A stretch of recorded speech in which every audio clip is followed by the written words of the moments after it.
Hi there VC, Steve Whitty here. Time for another video. Hope everybody is well and looking after themselves. Strange times in the UK, as you may have gathered, but hey ho. I'll mention that towards the end of the video, I think. This video is a response to Jonathan Cheap and Cheerful Records. I saw a video he posted last week showing off his 10 favourite debut albums. He asked if anyone would like to take up the thread, so I thought, well, you know what, I'll give it a go. I think I've got 10 that are different to what Jonathan showed. I haven't seen anybody else show it because I didn't really want to be put off of my choices. So without further ado, let's show on. And the first one is Tencc, their debut album from 73, sorry. Tencc, I think a band that doesn't get enough love on the VC. Here's the band. So you've got Kevin Godley, Lol Cream, Eric Stewart, Graham Goldman. Eric Stewart from the Mindbenders. Graham Goldman had already had written hits for the Hollies, Yardbirds. Lol Cream and Kevin Godley were around the Manchester scene at that time. When Eric Stewart left the Mindbenders, he set up Strawberry Studios in Stockport, just outside of Manchester, and he got together with Kevin Godley and Lol Cream. They recorded a song just to test the equipment out called Neanderthal Man. It was picked up by Decca and they called themselves Hot Legs. And that was a hit for them. That gave them a bit more money. They backed Neil Sedaka on a couple of albums he recorded in the UK, sort of like his comeback albums, and he suggested they should form a band, which they did. I think primarily it's like a studio band. And this is the debut album. It's a wonderful album. Wears its influences on its sleeve very heavily. You know that American rock and roll sort of doo-wop, and that emphasised the first two tracks. Donna, which was the second track on the album, which is their debut single, got to number 2 in the charts. Sort of like a pastiche of a sort of like a 50s single with Lol Cream on vocals. And then Rubber Bullets, which got to number 1. Absolutely wonderful. Tencc, the only act to have 3 number 1s sung by 3 different vocalists. And there you go. Next album I'm going to show you, not quite. If it was officially to the limit, it's not a debut album. Not in Australia, but this was the debut album released in Europe. ACDC High Voltage. There's 2 versions of the sleeve. This is the sleeve that came out in the 70s. They reverted back to a more original sleeve on reissues afterwards. Back is the same. Yeah, it's basically, this album was a amalgamation of the best material from the Australian albums at the time, which was TNT and High Voltage. Wonderful introduction to the band. I can't say much about ACDC. It set the formula which they followed throughout the career. Nothing wrong. If it's not broke, you don't fix it. So yeah, great album on here. It's a long way to the top. Rock and roll singer. She's got the Jack, Livewire, TNT, Can I Sit Next to You Girl, Little Lover. She's got Balls and High Voltage. It's just a wonderful album. A good debut album is a statement of intent. So yeah, it's wonderful. Next, and this is an album I've just recently acquired. It's quickly become a favourite. It's Badfinger, Magic Christian Music. This is sort of like it's a bit like the debut. But it's also like a soundtrack as well. They contributed the tracks. Apart from the best known track, which is Come and Get It, which would become their first hit single, which was a McCartney song. And if you've heard the anthology, it's coming. McCartney's performing "Come and Get It." You'll see it's pretty much a straight copy. In fact, McCartney gave instructions that, you know, I'll give you the song, but you've got to record it as how it sounds on the demo. So, yeah. It just sort of like put together stuff from when they recorded as the Ivies as well. So there's some nice songs on there. Really nice songs. Maybe Tomorrow. Carry On Till Tomorrow. Knocking Down Our House. At the time, you'll notice on the back is 3. I think Ron Griffiths, or is it Di Griffiths? Ron Griffiths being kicked out of the band. He appeared on Come and Get It, but he got kicked out of the band, and Joey Molland was about to join at that point. Wonderful stuff. Somebody that's been in the music news a lot over the summer because of one track, but her debut album, Kate Bush, The Kick Inside, is just a wonderful piece of work. Again, a statement of intent. You're look when you listen to this, you are listening to someone that's who's special. You've got side 1, Moving, The Saxophone Man, Strange Phenomena, Kite, The Wonderful Man with a Child in His Eyes. She wrote this when she was 14. It was that song that sort of attracted David Gilmour. She'd sent a demo to David Gilmour when she was 14, and it caught his attention, and he brought to the attention of EMI, who signed her, but on a sort of like a development contract, so that she could go away, learn her craft, and when she was ready, release this album. And then Wuthering Heights, which closes side 1, out of the blue, it sounded like nothing else. John Lydon says his mum's likened it to sound of wailing cats, but it was just wonderful. It was something different.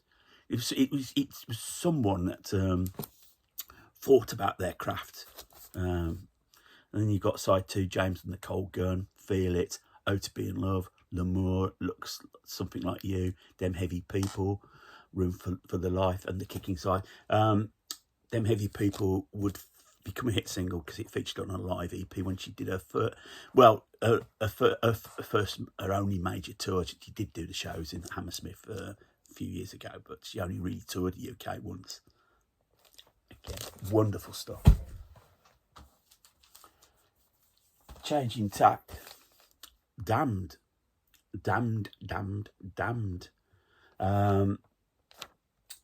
This is credited to be the first UK punk album. New Rose, which opened side 2.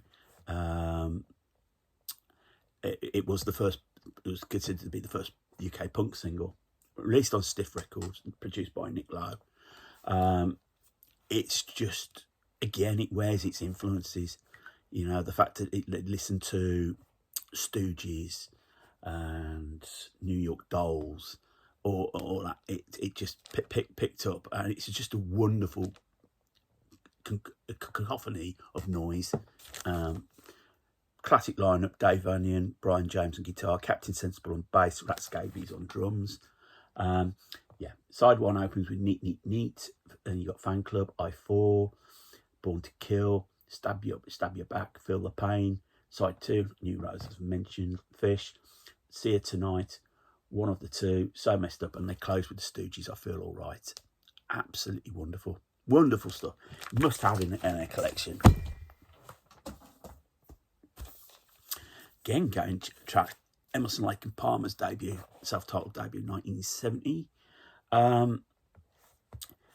In a way, listening to this now, after I've got the nice albums, you can see it just being a continuation of the nice.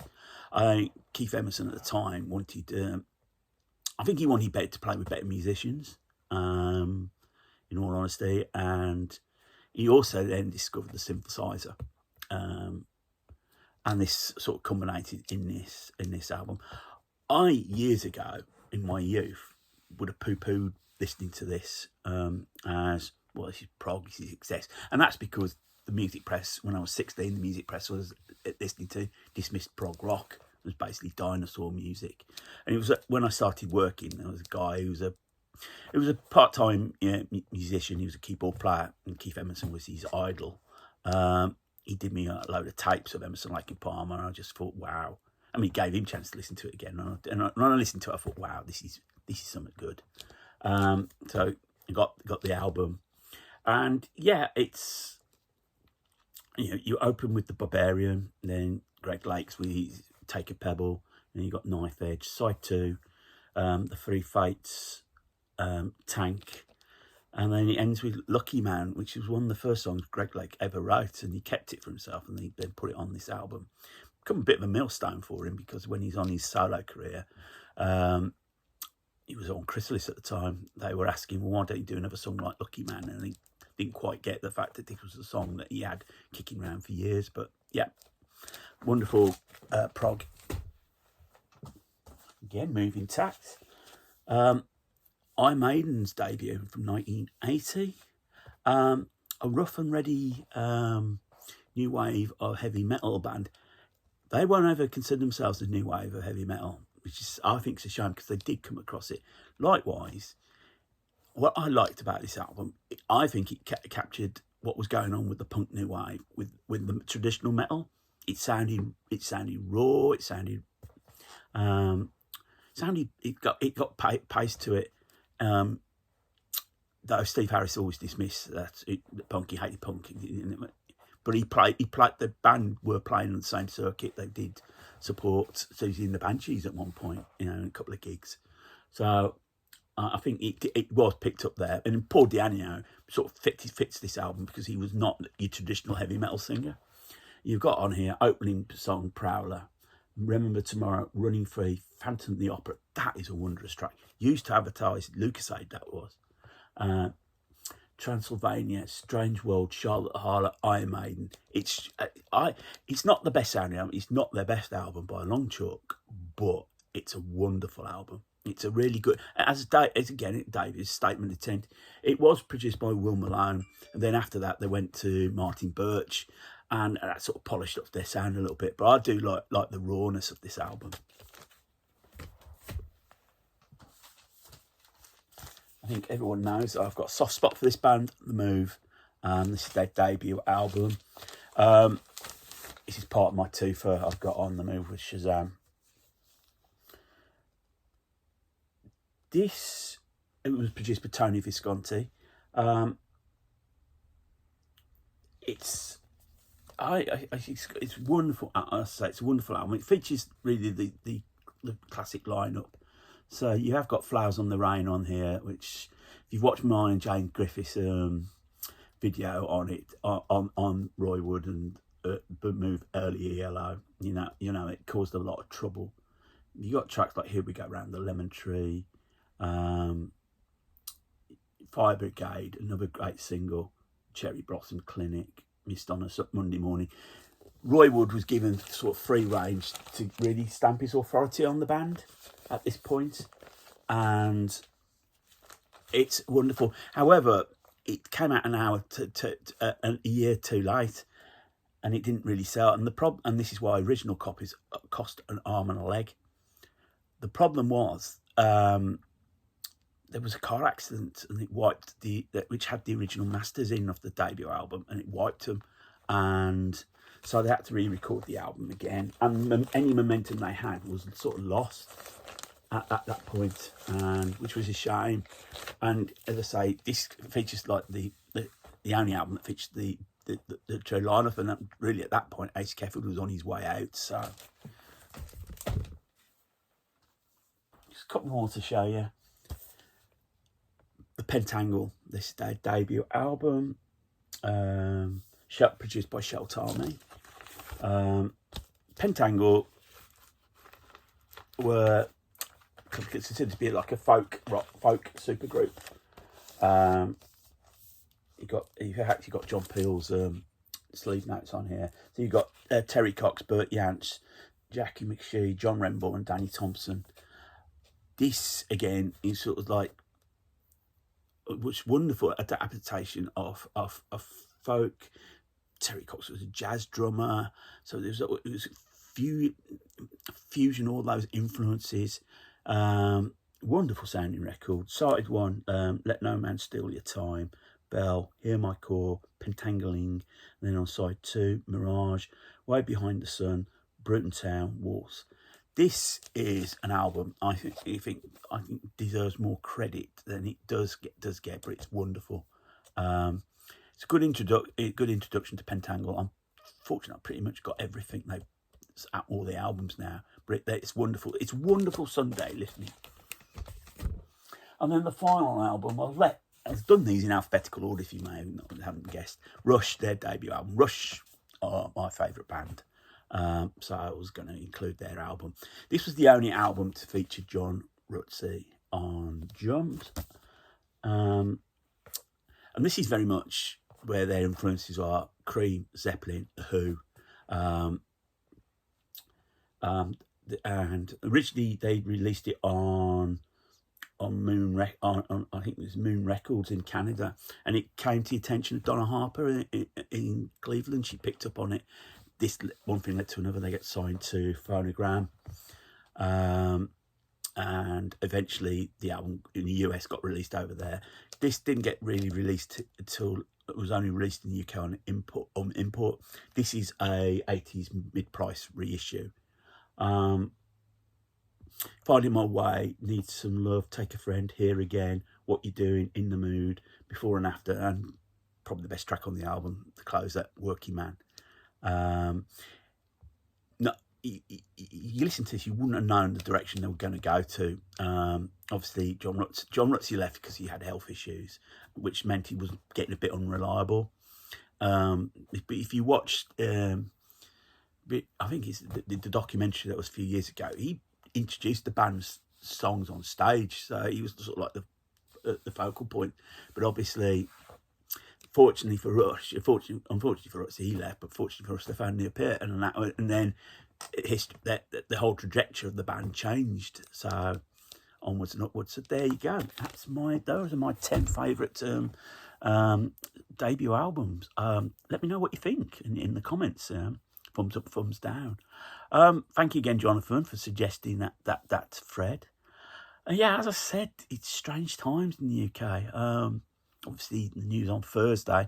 I was in the office at work when we got notification that the doctors expressed their concerns. So we all guessed it didn't look good. And then obviously I got home, and then it broke into the programming and announced the news. And I spent the day actually not watching the English news. I went on YouTube and watched the Canadian, American, Australian reaction, because I would find that when it's news events in the UK, Raw's more interested in see how everybody else feels about it. And I'm not a particular fan of the royal family. I lay my cards on the table, but I couldn't help but yesterday morning feel very sad about the news. It's a constant in my life. You know, I'm 57 and she's been on the throne 70 years, you know. In fact, one of the guys at work retired on his 66th birthday on Thursday. So, you just take it for that. So, yeah, it just feels a bit strange at the moment over here in the UK. But, hey, if we carry on. So, anyway, wherever you get up to, VC, have a good one. Enjoy the weekend. So, keep spinning, look after yourselves. More importantly, keep on smiling.